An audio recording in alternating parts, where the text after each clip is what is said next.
ആലപ്പുഴയിൽ ജനങ്ങളിൽ ഭീതി പടർത്തി തെരുവുനായ ഭീഷണി രൂക്ഷമാകുന്നു. കഴിഞ്ഞ 2 ദിവസത്തിനിടെ മാത്രം 20-ലധികം ആളുകൾക്കാണ് ജില്ലയിൽ നായയുടെ കടിയേറ്റത്.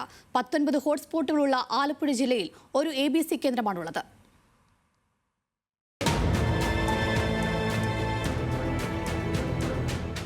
നഗരത്തിലെ റെയിൽവേ സ്റ്റേഷൻ പരിസരത്ത് മാത്രം ഈ വർഷം 30-ലധികം പേരെയാണ് തെരുവു നായ്ക്കൾ ആക്രമിച്ചത്. കഴിഞ്ഞ വർഷം നായയുടെ ആക്രമണത്തിൽ ഒരു വയോധികയ്ക്കും ജീവൻ നഷ്ടമായി.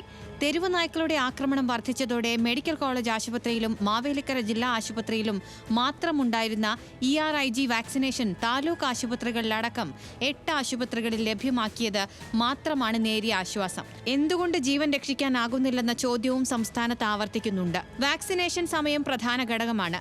നായയുടെ കടിയേറ്റാൽ പരമാവധി 72 മണിക്കൂറിനുള്ളിൽ വാക്സിൻ സ്വീകരിച്ചിരിക്കണം. സർക്കാർ മെഡിക്കൽ സ്റ്റോറുകളിൽ 2 മുതൽ 8 ഡിഗ്രി സെൽഷ്യസ് തണുപ്പിലാണ് വാക്സിനുകൾ സൂക്ഷിക്കുന്നത്. ഇവ മറ്റിടങ്ങളിലേക്ക് കൊണ്ടുപോകുന്നത് തെർമോകോൾ പെട്ടിയിൽ ഐസ് ബാഗുകൾ നിക്ഷേപിച്ചാണ്. ഈ ഘട്ടത്തിൽ എന്തെങ്കിലും പോരായ്മകൾ ഉണ്ടാകുന്നതും മരുന്നിന്റെ വീര്യത്തെ ബാധിക്കും. ജില്ലയിൽ മെഡിക്കൽ കോളേജ്, ആലപ്പുഴ ജനറൽ ആശുപത്രി, കടപ്പുറം വനിതാ ശിശു ആശുപത്രി, മാവേലിക്കര ജില്ലാ ആശുപത്രി, ഹരിപ്പാട്, കായംകുളം, പുളിങ്കുന്ന്, തുറവൂർ താലൂക്ക് ആശുപത്രികൾ എന്നിവിടങ്ങളിലാണ് വാക്സിൻ ലഭിക്കുന്നത്. ജില്ലാ പഞ്ചായത്തിന്റെ നേതൃത്വത്തിൽ ABC സെന്റർ പ്രവർത്തനം ആരംഭിച്ചെങ്കിലും നായശല്യത്തിന് ശാശ്വത പരിഹാരമായിട്ടില്ല. ദീർഘകാലാടിസ്ഥാനത്തിൽ നായ്ക്കളുടെ എണ്ണം വർദ്ധിക്കുന്നത് തടയുന്നതിന് മാത്രമാണ് ആനിമൽ ബർത്ത് കൺട്രോൾ ഉപകാരപ്പെടുക. ഇതിൽ കേന്ദ്ര നിയമങ്ങൾ തിരിച്ചടിയാകുന്നുവെന്നാണ് ഭരണകൂടത്തിന്റെ നിരീക്ഷണം.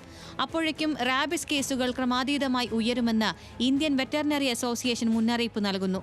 തെരുവുനായ ഭീഷണിയിൽ നിന്നും സംസ്ഥാനത്തിന് എന്ന് കരകയറാനാകുമെന്ന ചോദ്യമാണ് ജനങ്ങൾ ഉന്നയിക്കുന്നത്. ന്യൂസ് മലയാളം, ആലപ്പുഴ.